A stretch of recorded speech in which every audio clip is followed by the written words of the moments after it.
is the time we've all been waiting for. The bar is not open yet. Just wait. This evening, we're very honored to have joining us all the way from Philadelphia, PA. Founding principal of David Rubin Collective, David.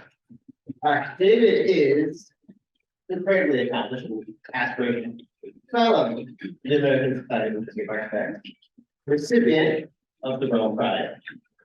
Recently appointed by the U.S. State Department to the Industry Advisory Group, best practices in landscape architecture in the world abroad.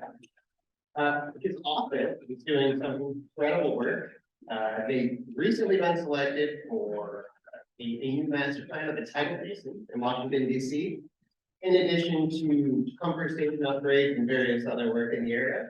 And following in the footsteps of Dan Kiley, Michael Van Valkenburg, David and Land Collective are carrying the mantle of landscape architecture at important places like Cummins, based out of Columbus, Indiana. I'll stop talking at it, just it's very coincident. David is also celebrating an anniversary.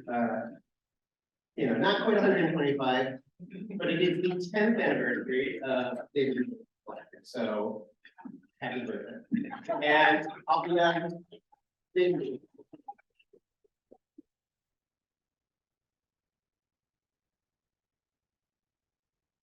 Good evening, everyone.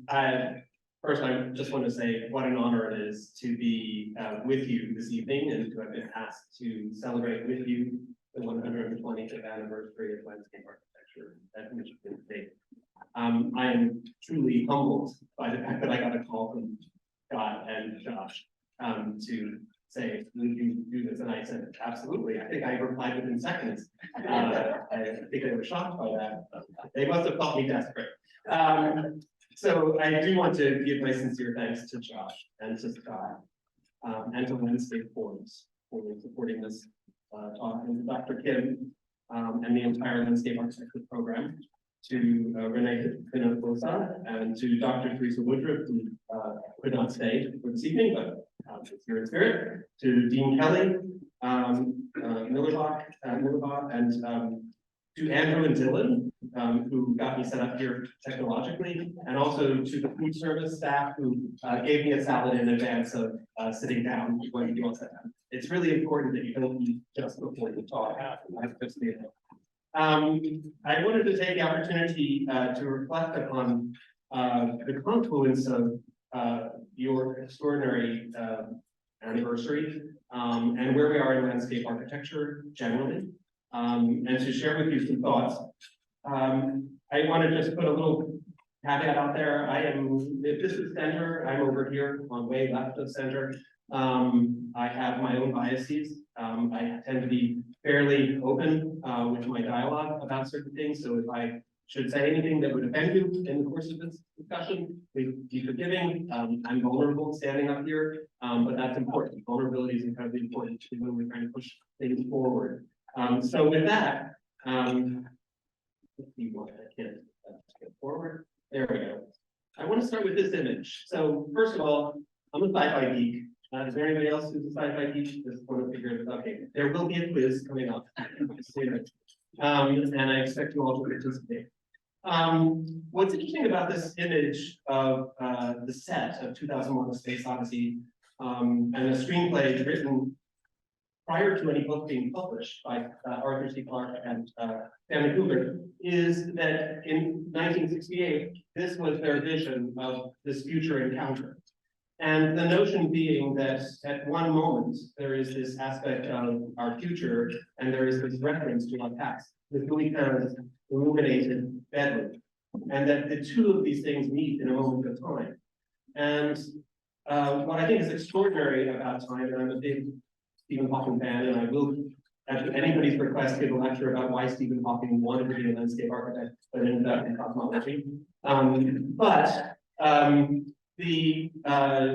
For me, it's this notion of the extraordinary overlap and the repeat of history, because as human beings, we are doomed to repeating it if we do not understand it and we don't reflect on it. And the wonderful thing about landscape architecture is that it is incredibly challenging because it is ever growing, ever changing. You have a vision for what something might be, but you cannot predict exactly what it will be because you will be dead by the time that landscape reaches maturity, I can assure you. And so we are stewards of these extraordinary spectrum of systems. When we put our designs together, we have to be conscious of the fact that we are leaving in front of ourselves or behind ourselves something that will be lasting and loved. And that it's that love, actually, that is the safeguard for the work that we do. And so I want to start here at Central Park.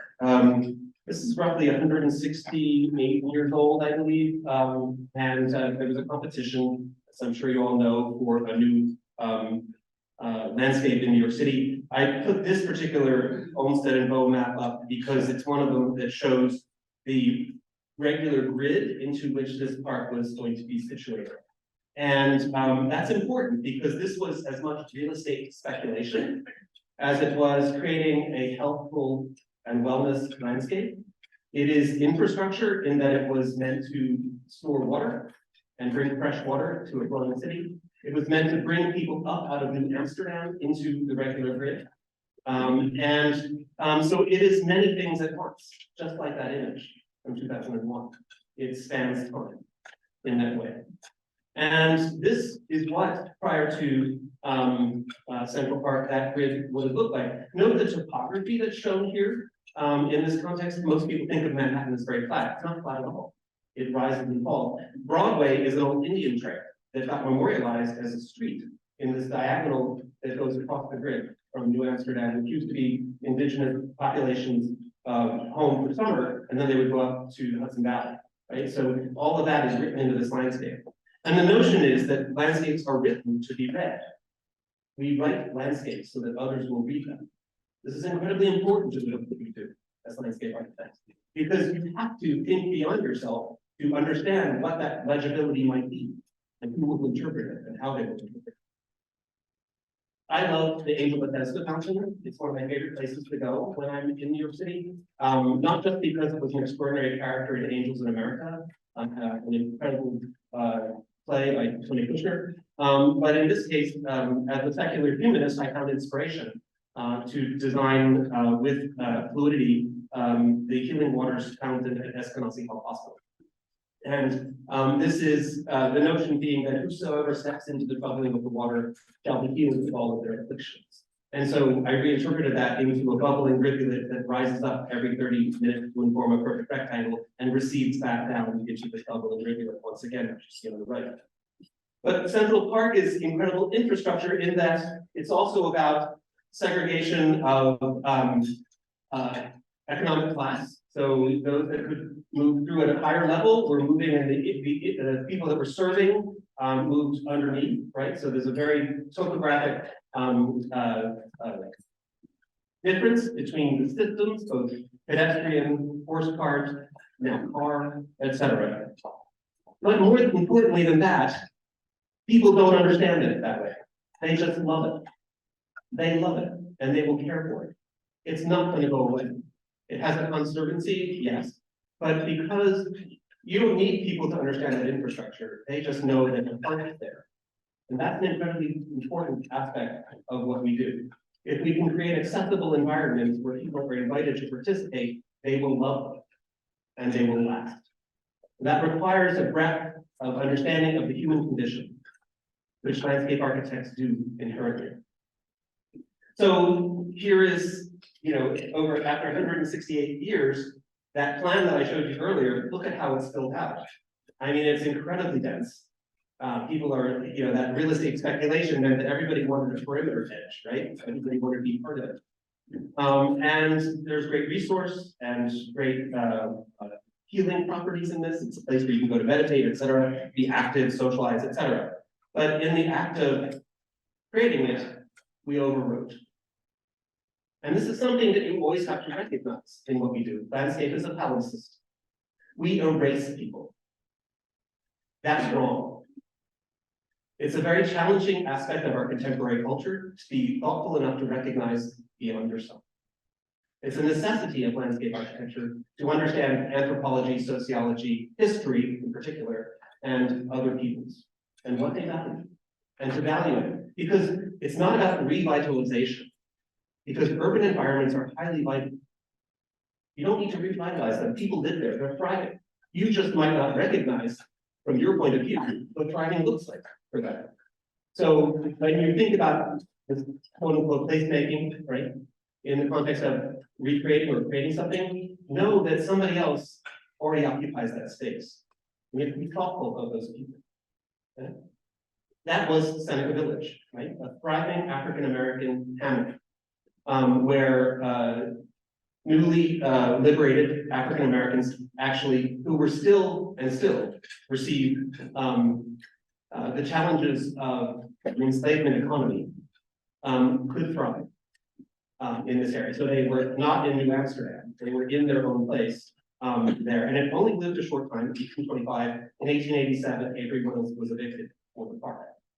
And so they're only just reviving that, lifting the balances back up to demonstrate what is there. And so when you go to Franklin or to Central Park, you can actually finally see signage, pedagogy about this previously planted environment that was erased.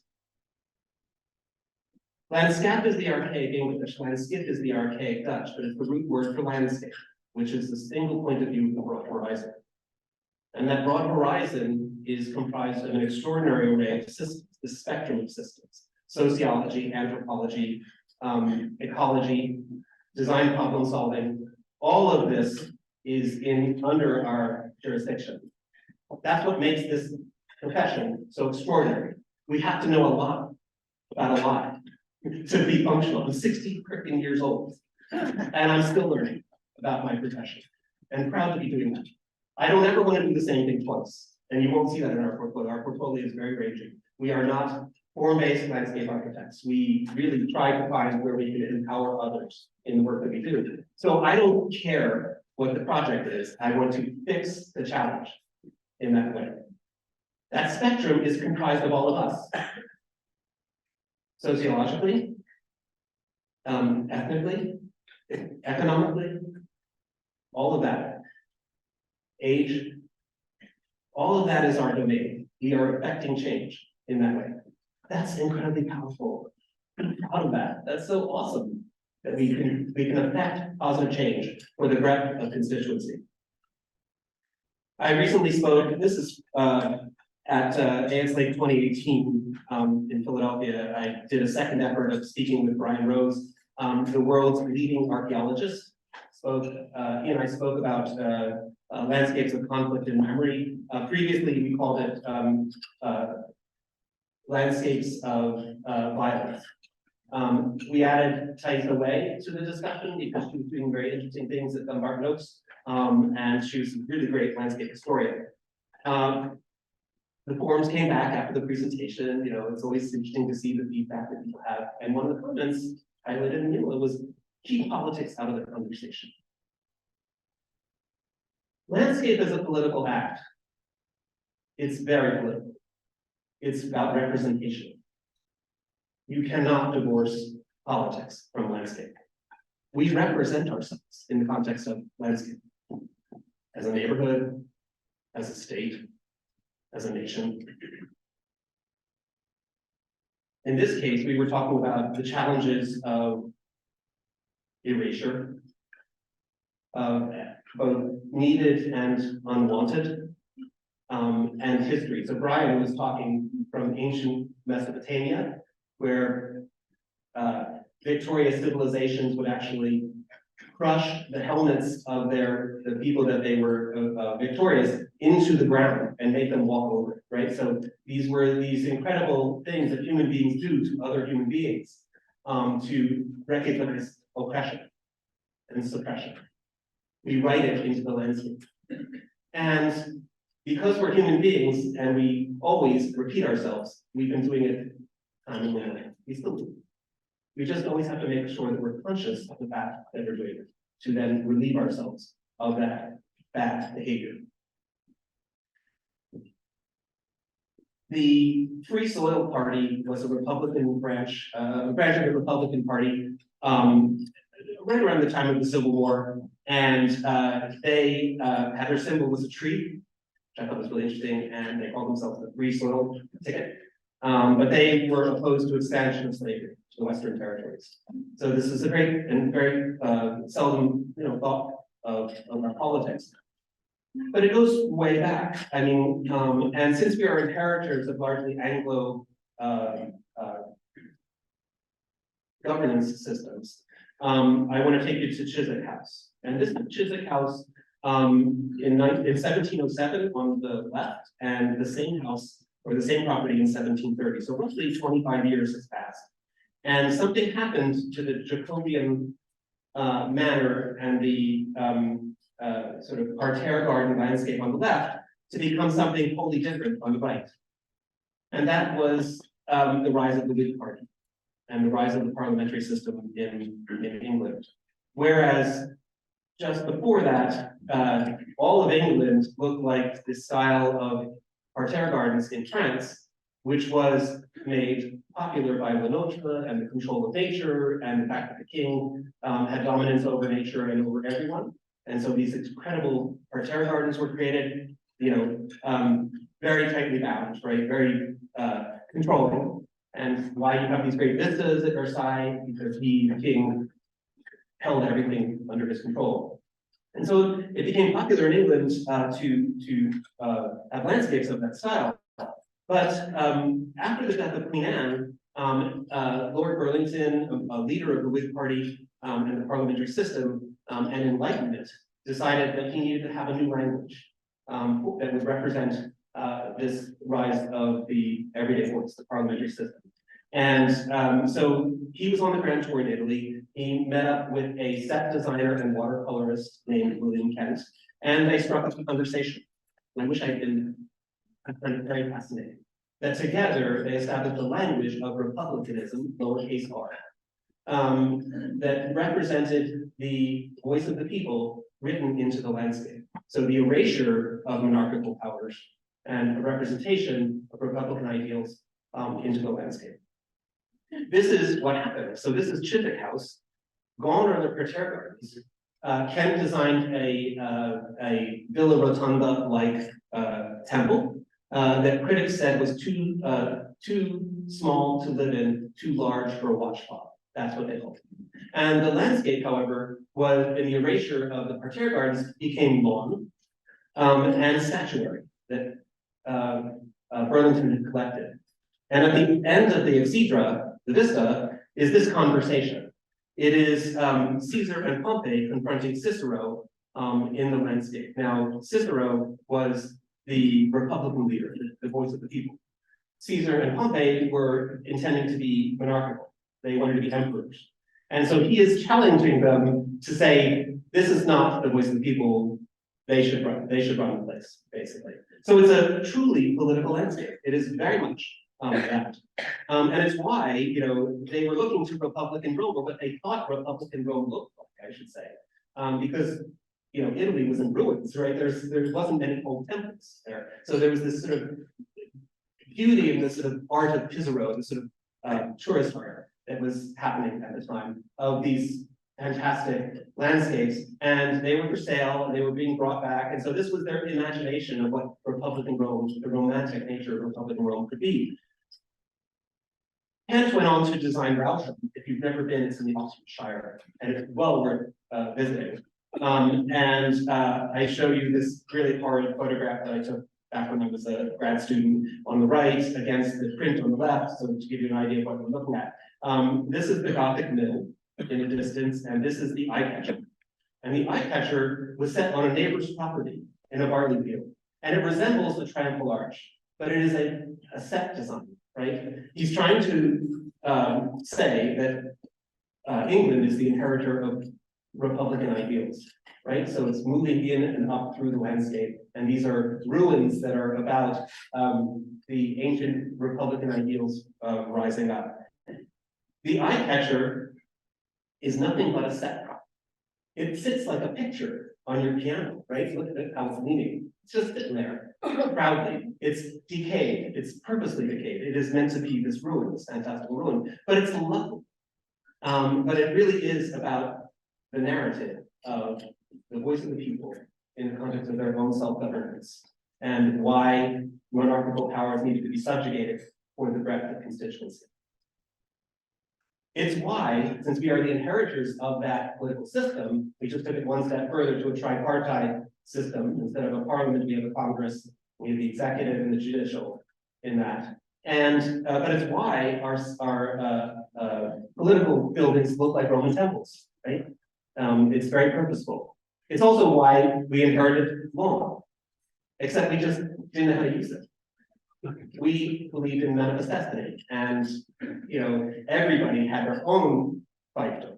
So you got the hedge, and you got the lawn, and and suburbia, right? And so suddenly this language of horticulture had implications not just for everybody's own little piece of pie, but also lawn doesn't grow here very well. It only grows in the Northwest, right? So the only person here that can appreciate it is Josh. But it takes a lot of resource, a lot of water, a lot of fertilizer to make it like that. So we have a language that we've inherited, but we might not be reading it very well, right? So in the end, it's actually a veneer.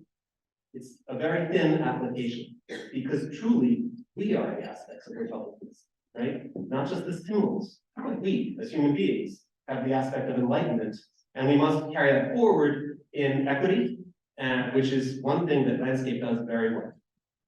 Everybody participates in landscape. And so the capacity for us to create out of this veneer something substantive is incredibly important. We find voice in that great lawn that is the mall, right? We gather in protestation, sometimes for good, sometimes not so good. But that connective tissue is where we find our voices. And that's a very, very powerful thing. It gets used for right and it gets used for wrong. And it's that confrontation that is incredibly powerful and very frightening, but that we are in control of as landscape architects. So landscape is this extraordinary spectrum that everybody gets to participate in, right? Very powerful tool, very powerful tool. But sometimes there are challenging voices. Sometimes there are extraordinary voices. But the notion is that we must be designing for the breadth of constituency. It is no longer appropriate to apply segregation in the context of landscape. We must be thoughtful citizens of this globe, of our own society, where we will have significant challenges, some of which we're seeing presently, and I hope that we can get beyond. But it is the connective tissue in the way that we communicate with each other that has the most power to have conversations. We can have conversations in the context of landscape. And those conversations can get really heady, very challenging. Everybody expresses their voice in this context. But that having the opportunity to have that voice in the connective tissue that is landscape is what makes this country so powerful and vulnerable, but incredibly powerful. We have to have conversations, and conversations take place in landscape. We did, however, just have a significant challenge, which made it very difficult for a period of time. Brought up a lot of seething, bubbling issues. And this is my second global pandemic. I found my sexual identity the same year that New York Times wrote the gay cancer in page 9. So that is a viral pandemic. The past several years have been a viral pandemic. It's a very powerful thing that happened in one's life, even when it's twice. But we are not the only people that fought over the issues of masks in the public realm. Ironically, in 1918, when the influenza pandemic happened, people were mandated to have masks. And you know what group said no? The suffragettes. The suffragettes said we will not be masked because they thought that they were having their voice eliminated. Interesting that this whole issue should come up again, and what contemporary interpretation of the mask is. In my youth, this is what I was doing in the context of protestation and connective tissue and landscape. And it was a really frightening time, significantly more frightening than the COVID pandemic was, candidly, because at that time, you didn't even know whether if you touched somebody, you would die. Touching was an issue. So not just breathing somebody else's air, physically. Like, can you imagine human beings not being able to touch each other? We like touching each other. We do. We hold hands and we, pat people's backs, and it's part of our connections. So it was a very frightening time for me as an individual, and I want to compare this image to this image, which is more contemporary, by Aaron Fishkin, and the notion of hands up, don't shoot. The fact that previously you saw a lot of gay men sitting there in protestation with hands up, and now we have a different minority population challenged by issues. And what's fascinating, I think, about our own history in the context of that connective tissue is those that are challenged during periods of strife in our society are actually end up being the victors. I'm hopeful. Because the cause brings great identity and possibly positive change, right? So the aspiration is that something good will come out of all of that. I show you this map of Michigan state parks. People identify with landscapes. How many of you are from Michigan? And so we all identify from the landscapes that we have experienced in our lives. And state parks are extraordinary opportunities to self-identify, right? Not just because I can recreate there, but there's something about the character of that landscape that we carry with us. And we talk about it. It's inherently a part of us. We may not be able to identify it, but we talk about the nature of where we came from, what that landscape was like, right? That's in your mind. If you think about it, even when you left, for those of you who left Michigan, Michigan State, I can challenge you that the things that you think about when you're not here is the connective tissue of this campus, not the building in which you studied, but where you met your friends on this campus. I've often talked with development teams at universities where we're trying to get projects done, and they always say, I can't fund a landscape project. I'm like, well, how you can't fund a landscape project? People have an extraordinary visceral memory of the landscape in which they were educated and matriculated, right, and processioned. And so it has great value. I was walking around today with Bob and Danny, and was enthralled with what I was seeing as a landscape, right? I grew up, my college was Connecticut College. It was on the top of a hill. The library was at the highest point that overlooked the sound. I have this memory, this beautiful New England memory of that, even though I'm not from New England. And you all have this memory of this place that you carry with you. It's wonderful, powerful. Go talk to the development folks. We also have our national parks, right? So this is not just about the people immediately from those landscapes, it's how we represent ourselves abroad. These are incredibly powerful places that are different than any other park in the world because we made our parks. Europe in particular inherited the royal grounds of estates and made them. So they were written from a monarchical point of view. We didn't do that. We stole it, but we didn't do it, right? So this is Yosemite. And I just want to read you, it's the only time I'm going to read this, I need to remember this. National parks reflect our identity as a nation and are a gift of commonness. Commonness, right? The identity of our society, the United States. Something different from other countries whose parks are typically derived from royal holdings. They were written by monarchical powers and then eventually opened up to the citizens. Our national parks are understood contemporarily to reflect the identity of our nation, to be a reflection of our things and the landscapes we believe identify us. But the identity goes further than us, because as they represent lands taken from others when we were the oppressors.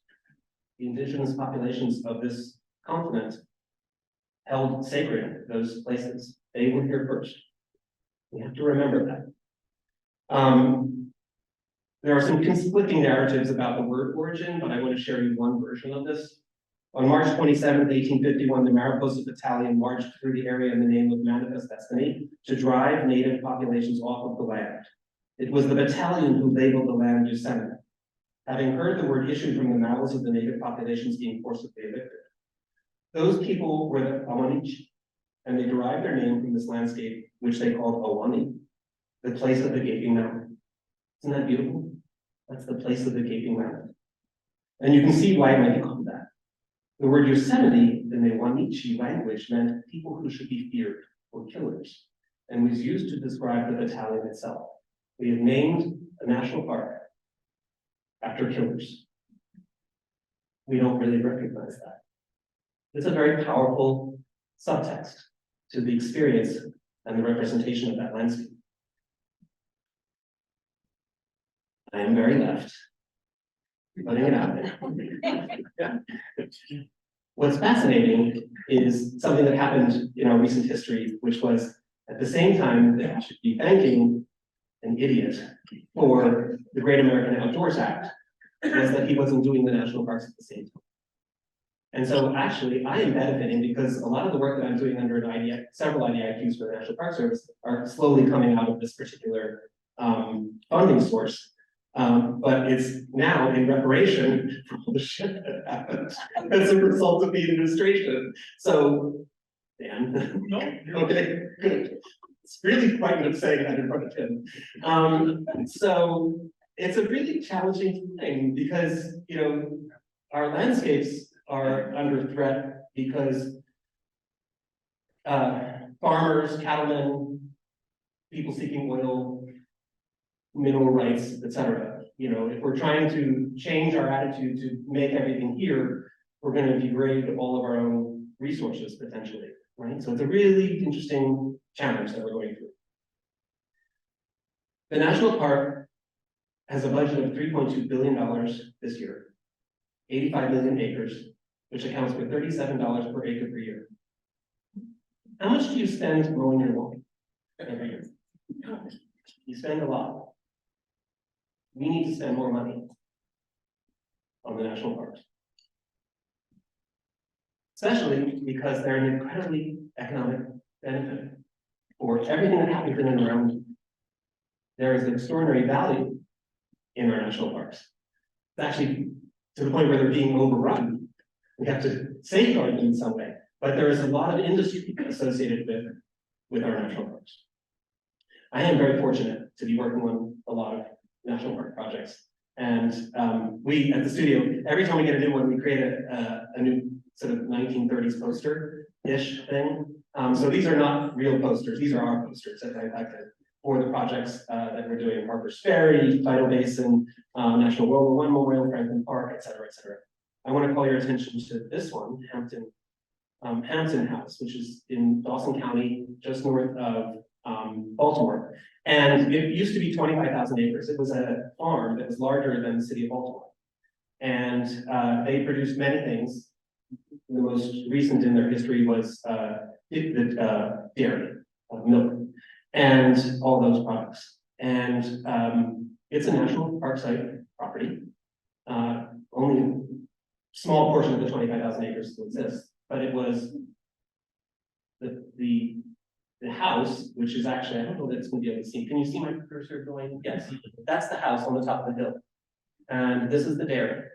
And I'm standing at the ferme ornée, meaning decorative farm, which was actually the slave quarters. Enslaved peoples made the product. And that made that family rich.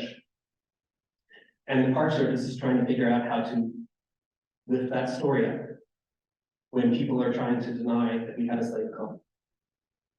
And that we benefited to this day in suppression of others. And so Lanfected is working with that local park in the context of Denver, where the National Park Service is headed, in trying to help them rewrite the landscape so that it will be understood more clearly what happened here and why. And I decided it has to start with the dairy, because the only way to deal with this is to get people to the product first and have them look downhill and have them look uphill at the same time. To understand that people, human beings, serve them, the owners of this land, not to their own benefit, to create wealth for somebody else. And it's important to make sure that everybody can read that landscape clearly, and that there is no denying what happened. Okay, part two. This is now the fun stuff. I just had to get all that heady crap out, right? To help you understand where I try to start my thinking. It starts here with the Swanson TV dinner. How many people remember Swanson TV dinners? Yeah, so all the other people. So my parents on date night, they would leave us at the counter, and we would get to choose which Swanson TV dinner, which in an age of Michael Pollan, young people wouldn't understand that these were frozen TV dinners, and they were awesome. They were delicious. And I used to get this one all the time, fried chicken cobbler. Oh my God. And I would be sitting there, as a kid at the counter while my parents were out on date night, and I'd be watching this. Okay, guys, those two guys back there. What episode is this?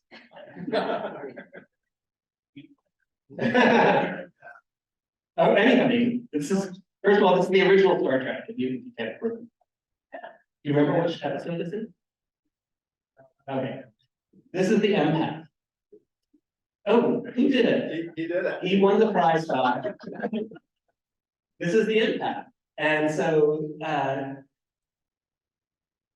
this character, the woman, is a deaf mute. She can't speak, she can't hear, but she has empathic powers, the capacity to touch somebody and heal them of their afflictions, right?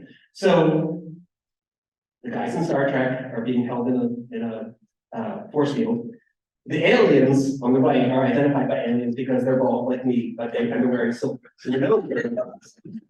And they have captured the guys from Star Trek, and they're in a solar system that is about to go supernova. And there are 3 planets.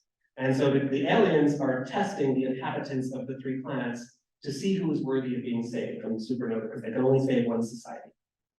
And so this episode is about what it takes. So Dr. McCoy has been tortured. He's about to die.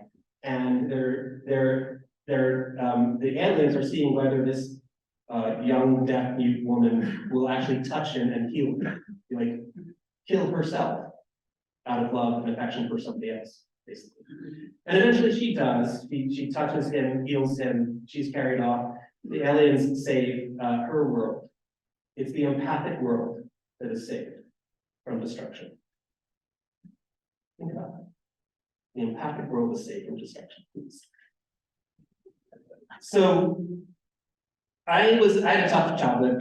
I'll just share a little bit. Don't let me wax poetic on all of this, but growing up when I did, and having the epiphany that I was gay in high school, and like the word homosexual and David were the same thing, I can remember it vividly. It was like truly spontaneous.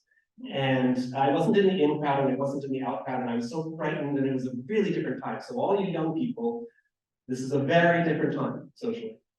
It was a horrible experience for me. Beaten up, bullied, chastised, all that stuff. I used to come home from high school and enter into my parents' backyard in suburban Philadelphia.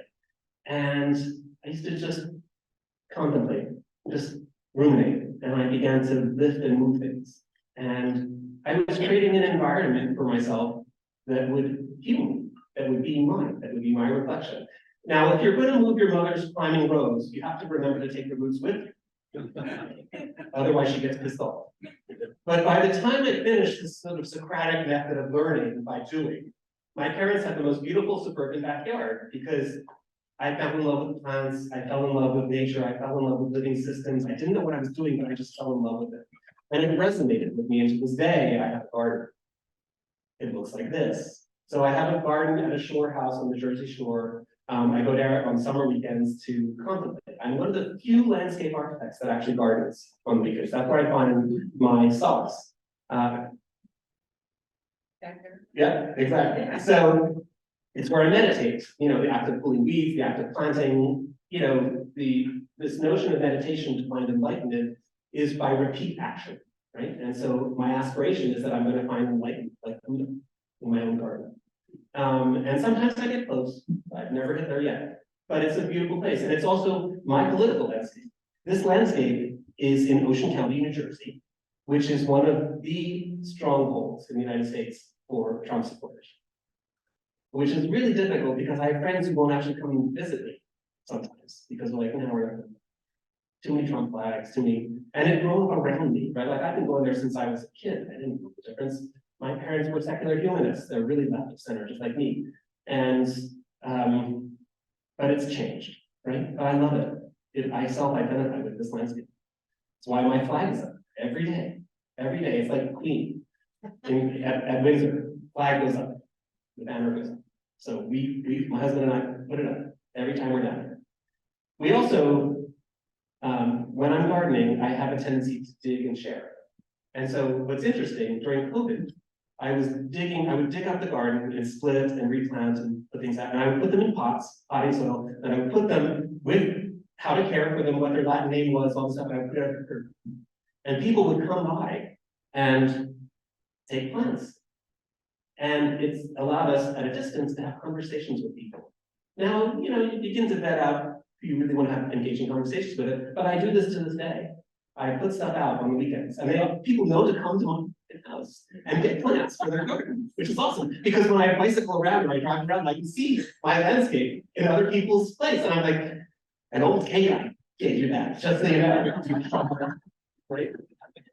So, bias. We all look through our lens by the experiences that we've had. We all have bias. No one is free from prejudice. We all think through the experiences that we had, good and bad. They shape our character. We have to remember to look at the mirror every once in a while and remind ourselves of what our biases are. Because in order to serve others, you have to understand yourself first, right? You can't affect positive change for others if you don't understand yourself. I've gone through a lot of engagement exercises as a middle-aged white man where I look like the threat to the people that I'm trying to serve positively. And in order to make yourself a good landscape architect, you have to make yourself vulnerable. And I have been eviscerated at public meetings because nobody's willing to stand and look at themselves before they attack me, right? They don't understand that I'm trying to empower, not trying to overwrite. Very different things. Overwriting is bad, empowering is good. People should be able to write their own landscape. And as a landscape architect, you have to serve them in that context. And so making yourself vulnerable is an incredibly powerful tool to getting the right answer in the end. So in the context of what we do, it's no longer appropriate for designers from the 20th century to be standing with a torch saying, follow me to the truth. The old building architect model. Follow me, I will lead you. Landscape architects in the 21st century need to stand alongside the constituencies they're intending to serve with that torch to illuminate the challenges they're facing and to fix those challenges as part of the process of design. You serve other people and you do it so freaking well. It's awesome. You can imagine that a practice like mine does a lot of engagements. We do it in Detroit. That's actually where I was eviscerated. Really badly. That's for when we have drinks after the thing.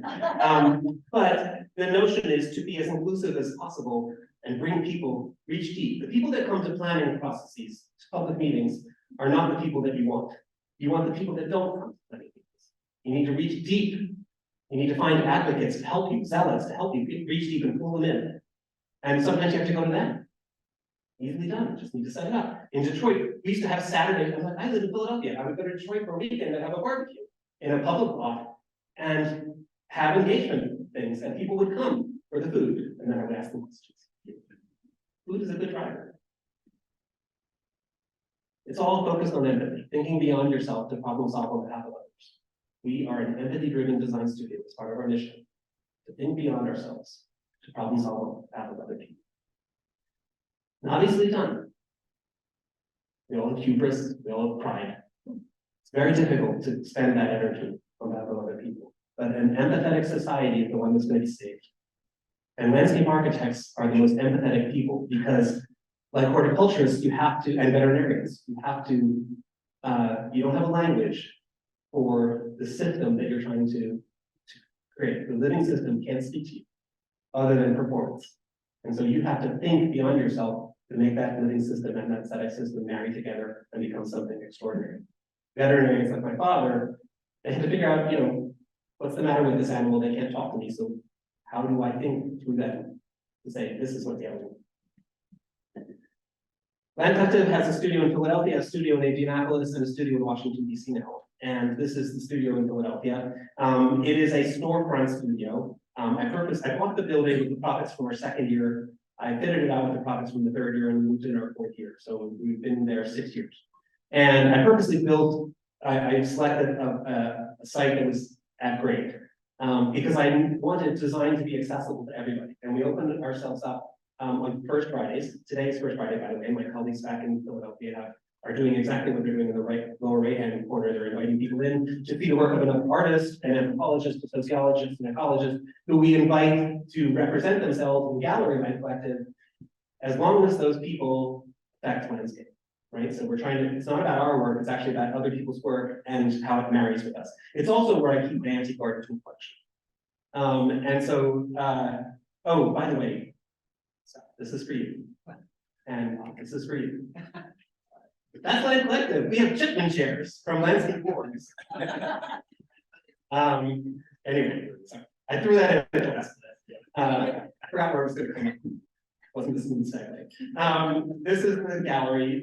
This is where I keep my antique art collection. These are implements from the 1700s, 1800s, 1900s that people used to inform landscape. These are political tools. They are mechanisms for creating change, for creating design, for driving character, for defining themselves in the context of the landscape. Now, many of these, particularly hedge clippers, were in the 18th century, were blacksmith made. And hand tools in beautiful pieces. The best ones are identified by a ram's horn wing nut and a heart.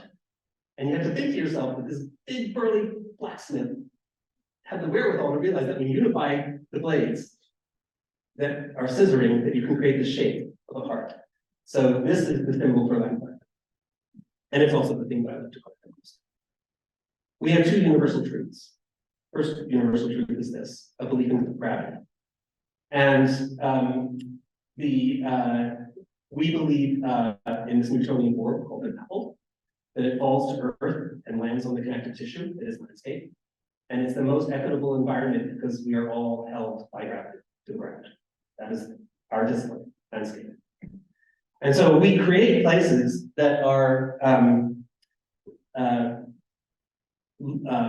designed to create conversation. They are humanist constructs, very purposeful. And my goal is to create an environment where people feel comfortable enough to sit and say a chemistry professor and a young protester who wouldn't normally speak with one another, feel good enough to be in one of the landscapes of our design, sit proximate to each other. As a result of that proximity, enter into a conversation. That conversation comes up with an idea, and that idea 10 years down the road saves the world. We will have been successful. Not because we're smart enough to come up with the idea that saves the world, but we are smart enough as landscape architects to create these humanist constructs in which conversations happen. And in an era of nationalism and xenophobia, it's incredibly important to create conversations. Otherwise, we will die as a society. Because we are more alike than different, differentiated by minute particles of DNA and cultural nuance. Landscape is a powerful tool for creating conversations.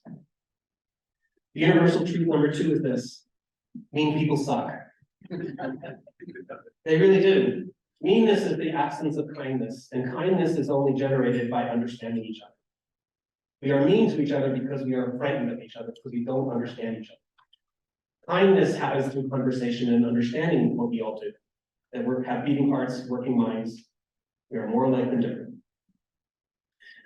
As a landscape architect who was trained as a fine arts and art historian in undergrad, I'm always incorporating fine art into my design and my representation. This is the allegory of good government by Ambrogio Lorenzetti from 1338. It's one of 6 frescoes, 3 good, 3 bad government in the town hall of Siena, where the elected officials still meet to this day. And it's there to remind them what good governance looks like and what bad governance looks like. And my bastardized Latin says, where justice rules, the people shall be governed by the common good. And the common good is the common ground. That's the commonness for us. When I returned from my Rome Prize, I was asked by the Mayor's Institute on City Design to go to one of their meetings, a national gathering of 9 mayors from various hamlets, Baltimore, New Orleans, Sunset, Arizona, huge metropoli, like a little village. And there were 9 other participants. One of them was myself. I was the only landscape architect. The rest were economists, architects, etc. Great organization, love them. They said you have 3 minutes to tell these elected officials what you do. Each of us had it. Now, I can only tell you that my imagination went wild. These elected officials think of me as herbaking. They think of me as landscaping, the progressive verb, which none of you should ever use again in your life. We deal with landscape. We are landscape architects. Landscaping is what contractors do on our behalf. I needed to express to them what I could do on their behalf. So I showed them the Noli map of Philadelphia, right? So this is my hometown. And it's a true Mesopotamia that was initially created by William Penn in the 1600s. It was meant to be an ideal society, a Quaker society. Mesopotamia because of this between the Delaware and the Schuylkill. And I reversed it so that all of the black in this is the connective tissue, and all of the white is the building. And I drew a line that avoided the waterfronts, particularly because that's too much open space, right? It faults the quantification. And I quantified it, and the total acreage is 4,285. The buildings represent 700. The connective tissue, that is everything else, is 2,582 acres. That's us, people. We do that. We have more value in an urban environment than anybody else. Building architects design buildings for certain types of people. No buildings for everyone. The only one I can think of is potentially a library. But even then, you have to want to seek knowledge. Landscape architects design for the breadth of constituency. Everything outside of the building envelope and sometimes on top of it. That's an incredible constituency. And I'm talking to these mayors, trying to explain to them what it is I do and where my value is. And I said, by the way, landscape is the least expensive thing to manipulate to inform the greatest number of people. And by the way, all of these people vote. Light bulbs were going on. I could see the epiphany happening. Suddenly they realized that if they supported projects that were involved in connective tissue as opposed to buildings, which are for particular types of people, they could support more people for less money and get voted back in, because that's what elected officials want to happen. They want to get voted back in. I gave them a mechanism. 7 of the 9 challenges ended up being landscape related solutions. And I looked really good because I was the only landscape architect.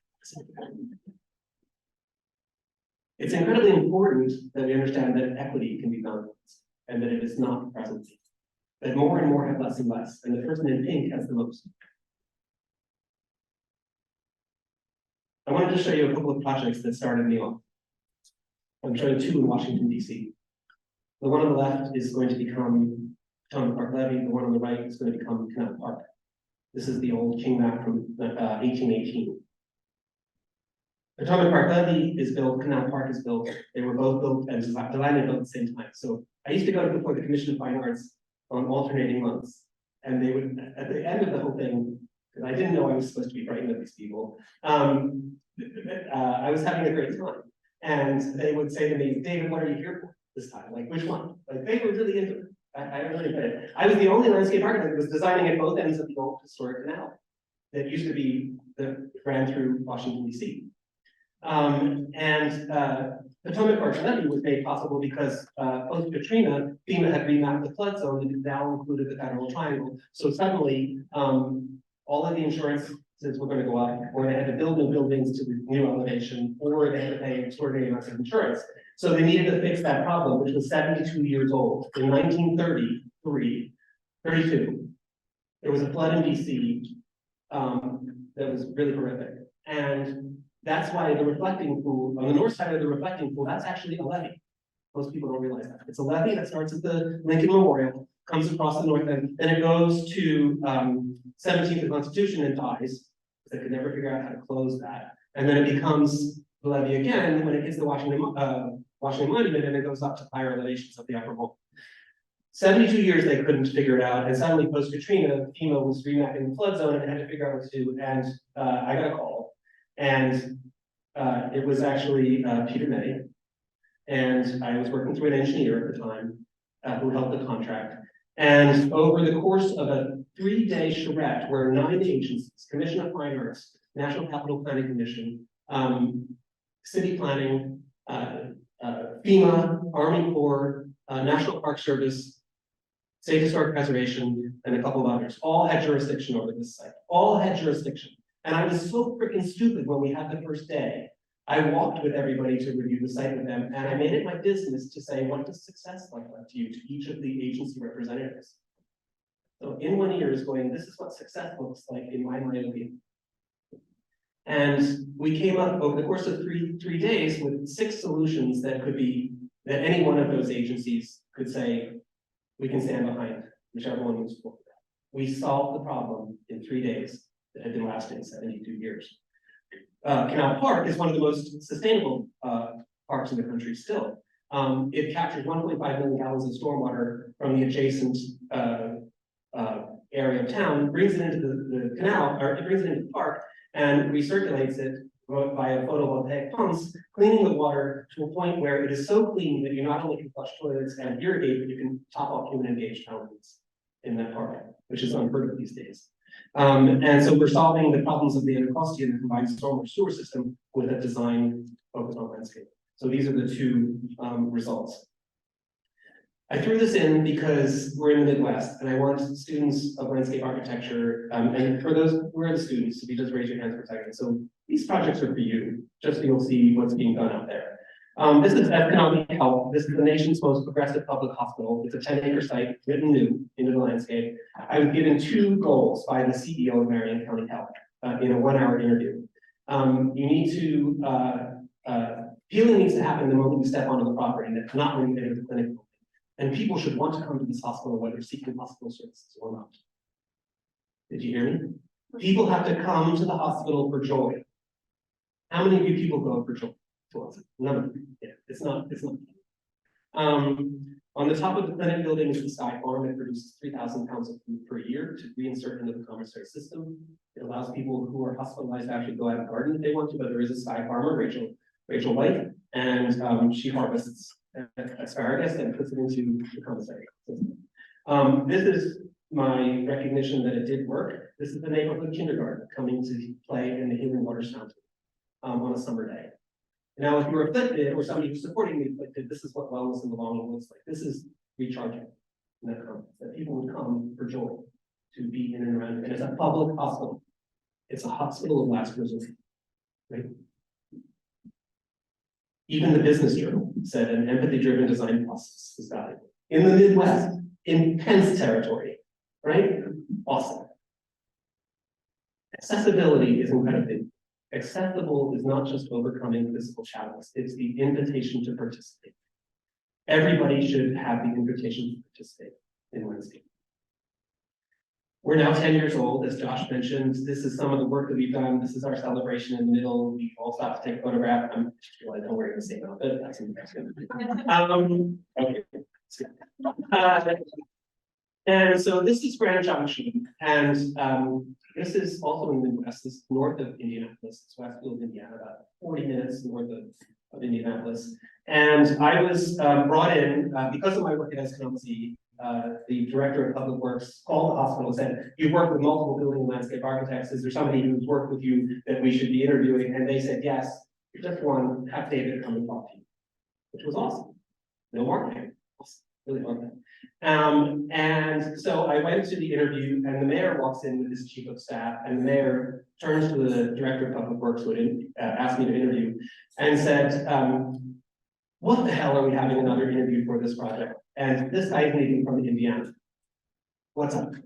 And the director of public works said, "Just let David talk." And I began to talk about the apple, and I began to talk about, the invitation to participate, and who does the mayor want to have seen here? What is their goals? Every other firm that interviewed before this said, "I did this project, I did this project, I did this project, I can do your project." I asked, "What's a successful? Who do you want to have here? What's the reward? How do you want to be read when this is written?" This is what the landscape looked like. This was the day of my interview. Okay, that's the right reaction, Josh. He just gagged in the back of his and it is this notion, I looked at this creek, and Bill, this is also for you, by the way, in honor of you. I learned a lot. Which is, this is a channelized rivulet, right? It is not stable. I knew that when I started, it just inherited. This is what the landscape looked like, right? Culverted, channelized, not good. 2 weeks after we were awarded the project, by the way, when I landed back in Philadelphia after the job, that was the thing I meant to add in there, which was awesome. 2 weeks after we got the job, they had a 500-year flood event. And this new Central Park for Westfield, Indiana, around which development was supposed to have, not unlike the historic Central Park, suddenly became vulnerable. Nothing could be built because the 500-year flood event had washed everything out.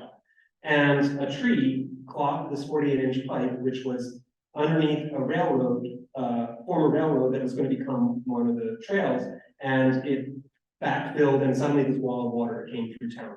And it looked like this, at the same place. This is Grand Junction. And it was really horrible. It only lasted for 6 hours, but it was, this wall of water just kept going down, Grassy Branch, down Cool Creek, ended up in the Mississippi, etc.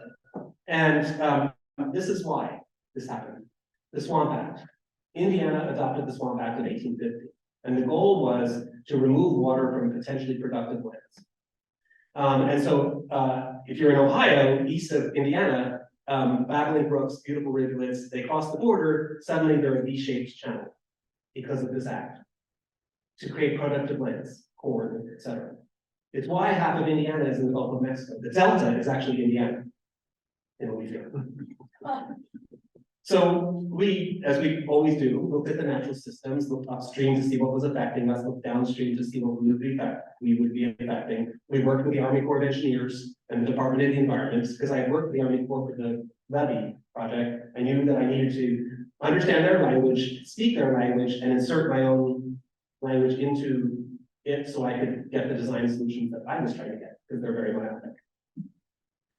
And that meant reconditioning into bankfulness, this creek. And so we continue to do our studies. I know I want to move forward. One of the things that was interesting was the mayor, when he was talking to me about the town, said, by the way, we're a Quaker-founded town. I went to school from 4 years old to 16 in a Quaker institution. So I understood the Society of Friends.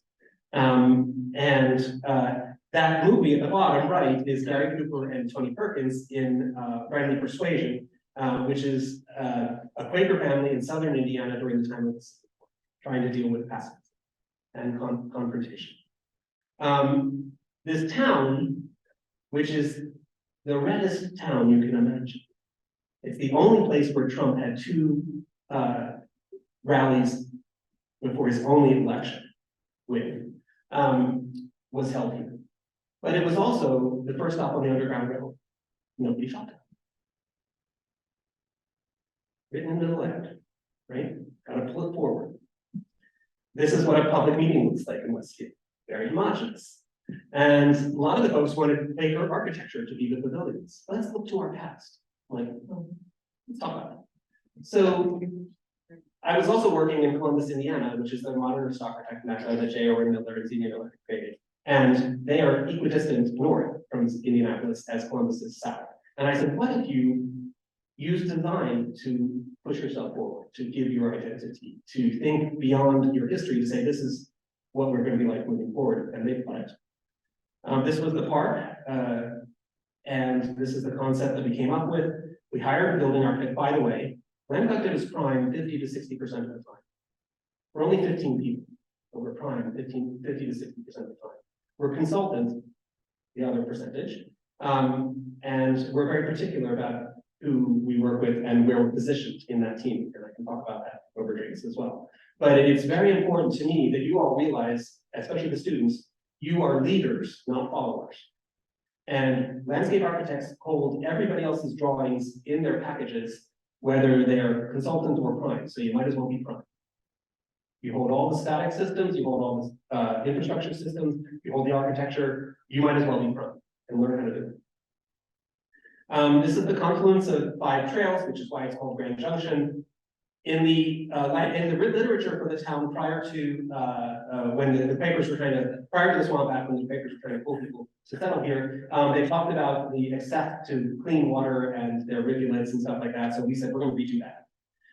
The building architect and I, Matthias Holich, out of HWCAN, came up with the concept of the Jeffersonian grid, a typical block of limestone pulled apart to become 4 pavilions that would then be distributed throughout the park. The stage is about to be built, by the way. The stage is there, but the band shell is not. It's about to be built. We used our drawings to help people understand what the reformation of the river needed to be. This is a year later. And the J-hooks are in, and the rehabilitated bankfulness and the sinuosity are there. It really is about naturalizing. You can't recreate nature, but you can naturalize and make something that is sinuous and bankful and can receive floods, etc. This is the first pavilion that has been built. There's the square that the block that it would fit into, and the other ones will fit within their own blocks. Even the new weir is something that kids play on. It has its own pixelation. You can see in the upper left-hand corner that they had a second 500-year flood event recently. So 2 500-year flood events in 7 years. And fortunately, it worked. The turbulence, the holding, the J-hooks, it all worked, which was awesome. And that's the southern entry to the park. So even the culvert is the entry to the park, which is awesome. And this is a place of discovery. You know, we designed the wetland amphitheater, making the wood as if it was water flowing down the bank, pooling at the bottom. It's a place of discovery play for the kids. Even, oops, sorry, I want to go back. Oh, I can do this, maybe it's not going to help. Even the muskrats are back, and the flat-bellied snakes are back, and the turtles are back. They weren't here before. So it's awesome. Things are changing. That muskrat was there during construction, and he was having a good time. And it's heavily programmed and throughout the year, and it's been getting a lot of recognition. This small 6-acre park got acknowledged by Monocle magazine, a British publication, as one of the top 10 sustainable projects on the globe for this year. What's David Goliath? Let me go there. Finally, Franklin Park. This is just north of the White House, and it's a National Park Service held property. They have decided to combine their strength, because they can't afford this park, to have the downtown, DC build it and managed by the downtown bid. The site was there was a wellspring on its origins for indigenous people. Farmers who settled there used it for their crops in Port Royal. And then Long came along and said it's lot 249 and slated for development. But the White House had just been built and they needed fresh water. So they hollowed out logs and tapped into the wellspring and ran the logs to the White House, and that saved the property from development. They memorialized it in this Jeffersonian park. And when the, Jacksonian style picturesque park, when the well went bad, they cut it off and they memorialized it with a circular jet d'eau. Then in the City Beautiful movement, the park was rehabilitated using very bad materials in this sort of formal arrangement, sometimes with materials that you wouldn't want to see, like hedges that enclose spaces and significant topographic challenges. But it was well loved at the time, and it was actually so well loved that it was overlooked. Cow paths began to appear, and when we inherited this project, it was really in a significantly challenged environment. And so this was the Jacksonian style park with the single jet d'eau on the left. This was the WPA era City Beautiful park with these pathetic 2 quatrefoil fountain jets. Not terribly impressed. This was, however, the site of the Union encampment, and it was where the Emancipation Proclamation was declared in Washington. So it has a significant importance to African American populations in DC. The place was very loved up through the war. This is some of the historic photographs. I want to call your attention to the guy sleeping in the lower right. Just because somebody's sleeping in the park does not make them homeless. Don't read yourself into somebody else's behavior. you can't tell who's homeless. Everybody's one step away from no paycheck these days. So we got the project in 2020 and started the process. We inherited degraded paths, really significant challenges, and cow paths moving through that were the desire lines, etc. The fountain, when it was working, hadn't for a long time, was a single-use fountain. So it used potable water and put it into the source system. And it was built from materials that were not meant to engage with water, because it was a WPA era project that was meant to be fast, just keep people employed, right? The compaction was significant to the point that the urban forest was in significant decay. Trees were falling even before the construction was happening. It was pretty awesome. The greatest challenge is that there's roughly 20 feet of fall across the site. And we had to figure out how to fix that to get it to be accessible. So this is what we inherited. We needed to design for the next 100 years. This is what we came up with. Returned the fountain to a flat fountain because it's 18 inches deep. People were bathing in it, but it was open and it's dangerous in that way. So we flattened the bottom of it and made it a single jet though. And we took the wellspring concept and created these engaging expressions on either side of it here in the central plaza. These are some of the drawings that we put together. National Park Service requires that there be a timeline for every one of the projects. Who the hell am I to write somebody else's timeline? It's not appropriate for anybody to be writing a timeline like this, especially when it has value to many different peoples. And so this middle-aged white guy said, nope, not interested in that. What if I found another way to bring people in to help them understand what this place was about without a time? And I turned to my poet friend, Yana Frickrill, and she helped me find 4 poems that spoke to wellspring. And we deployed them on the site. One is from Phyllis Wheatley, the nation's first published African-American poet and former slave. The other is Emily Dickinson, Robert Frost, and Zapala Sa, a native Navajo poet. And we took their stanzas and wrote them into the curb around the central plaza. And I don't care whether anybody ever sees these. These are meant to be found and experienced. It's very important to me that you don't do plot art, that you actually help people find things, repeat visitation. They should be there for the joy of it. For the first time, this would have a playground. The Department of Parks and Recreation wanted fences around playgrounds. I live in a city, I'm a gay man, I cannot stand when there's, I love kids, watching them play. I cannot stand when they're, especially in New York and Chicago, when you have a playground that has a fence around it and it says, if you do not have kids, you cannot be here. They literally say that in New York City. I love kids. We all love kids. Kids are joyful things. They just run around, having a good time. They're learning. So I worked with them to use topography to create embrace. And I got it past them that I could use topography to say, we have clear sight lines, no kid's gonna run into the street, we can watch, everybody can have visibility, but no fences. And they agreed, which was awesome. So the way to solve the problem was actually to lift the middle. And because in its current iteration, it had many blockages. You couldn't get to some aspects of the park. So we lifted the middle by about 2 feet. And we redefined the topography so that only one path is non-compliant, and it's a very short, small path. But anybody can get anywhere in this park now, and it's very visible to the center. So accessibility is about overcoming physical challenges and the invitation to participate. And with that topographic change, we then depressed the southern lower elements to become catchments for the stormwater. So it captures 100% of the stormwater, not allowing it to, and allows it to percolate. It doesn't go into the stormwater sources. And in the change of the topography, we removed the diseased trees, which was a lot of conflict in that. 63 trees had to be removed, which was a big deal publicly. I wrote a document for the National Park Service to give to the Washington Globe, the Washington Post, and they posted they published the article, and everybody calmed down. It was about the future of a successionary forest where there would be no end stage. And in doing that, we diversified the species for both seasonal character, pollinators, both megafauna and invertebrate, and seasonality, olfactory.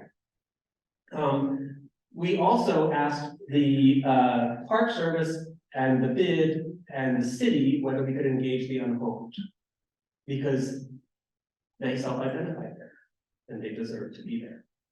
And the Park Service and the bid said yes. And so we met with them.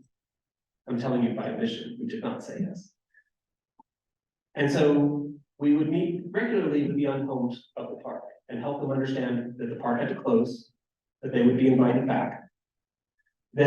And when the citizenry around it, who lived in and around, were doing their engagements, they said, "We don't want the unhomed here. We're frightened." I was like, "What are you frightened of?" "Well, it's scary." I'm like, "Has anybody ever attacked?" "No, but it's frightening." I'm like, "Okay, wait a second.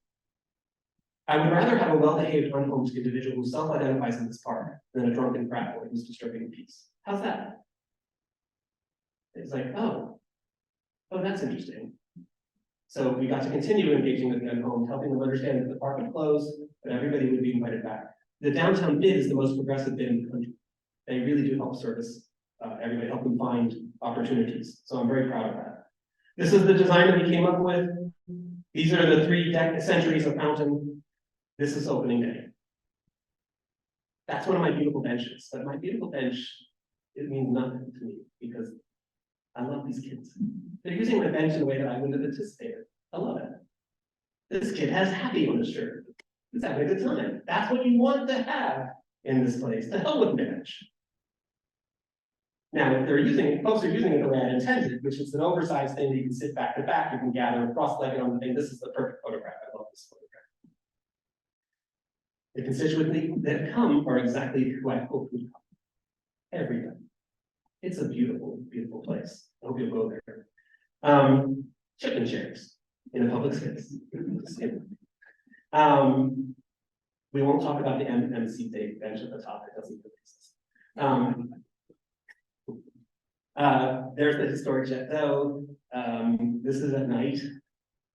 Awesome. Love the way that kid's sitting on the mountain.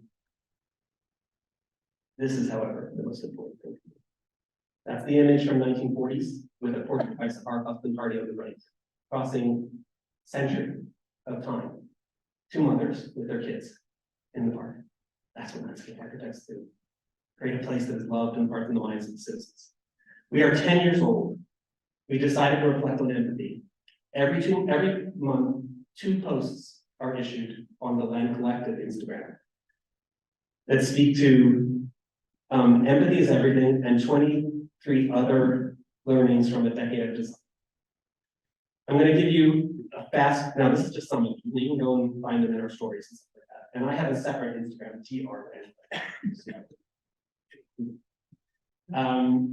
but I reissue these on my own thing because I love them. This is one that's going to come out toward the end of our anniversary. This is the future. This is the future. It's not happened yet. Architecture is easy. Landscape is hard. It really is true. You have to deal with so many freaking disciplines and understand so many systems: anthropology, sociology, design problem solving, ecology, natural systems, static systems, the diversity of the human experience on this globe. Those are all people that you have to know and understand. Architecture is easy. Landscape is hard. It's something that you should be proud of, that you can deal with this. Now, architecture is a better theory, and I and you should be working on the theory of landscape architecture to understand how to defend ourselves in the context of this, because we are no longer following, we are leading. And you have to be armed with the semiotics to be proud and be proud of the industry, the discipline that you represent. Finally, in the age of global warming, it's incredibly important that places are loved in the hearts and the minds of the citizens that occupy those spaces. In the Anthropocene, we make decisions for every other living creature on this earth. Oyster shells are fine. We can solve global warming in that way. But we don't love oyster shells. We do, however, love the places where we self-identify and will protect them. So if your landscapes can be infrastructure with social overlay that people love, they will protect them. And they don't need to know that they are solving the climate crisis on their behalf. They do need to, however, be loved. That's important because, as I said, We have a history of erasure. And if we want to move forward as global citizens and great landscape architects, you have to create places that are loved in the hearts and the minds of the citizens that occupy those spaces. Thank you.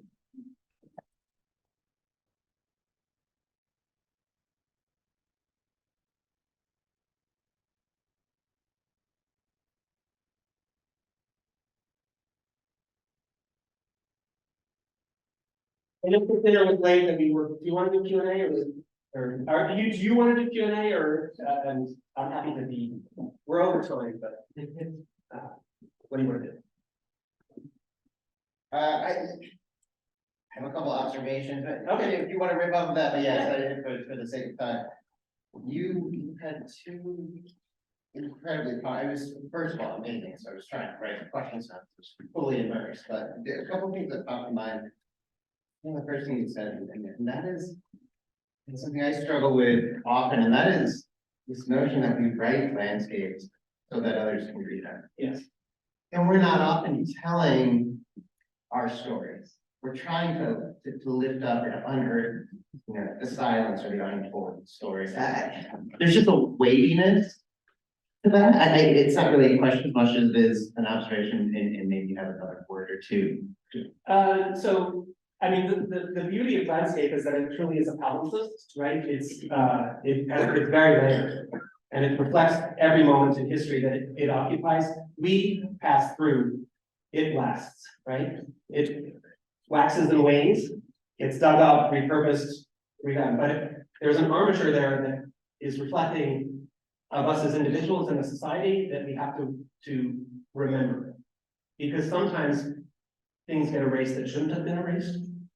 Sometimes things need to be erased that are being read too long. We're not necessarily ones to choose, but we have to advocate for goodness. And so, in the context of writing landscapes to be read, there are many landscapes. Every one of my landscapes has a story, a position. I don't care if somebody doesn't get the story. It was my means of design process that got me the solution that I thought was appropriate. But if they're read well, it will bring meaning to anybody's occupation of that site, the empowerment of that individual in that site. I want the breadth of society to be occupied with the projects that we create, as I did. It's not by dilution, by the way. It's adding greater strength to it that allows more people to self-identify in a place. And remember that when you speak to for those of us that are older and looking towards retirement someday, and we have the opportunity to have an economic person help us with our monies, a diverse portfolio is one that is the most resilient to economic change, right? So resiliency is found in diversity. So too with your ecological systems, resiliency is found in diversity. So too in landscapes, occupation by diversity will make that landscape, that civic space, more resilient. You want resiliency in the work that you do. And it has less to do with the ecological outcome than it does with the people that occupy that space with you. Well, I'm not going to try to top that. Let's, I know it's getting late, but let's take 2 or 3 questions if anybody has anything. If you raise your hand, you might have to yell loudly. I don't know, we have a mic to pass around. It's also okay if you don't have questions, and you can just wait. Get a, let's grab wine. Yeah. Grab a drink and just come find David. Cool. David, on behalf of the university and the board, thank you very, very much.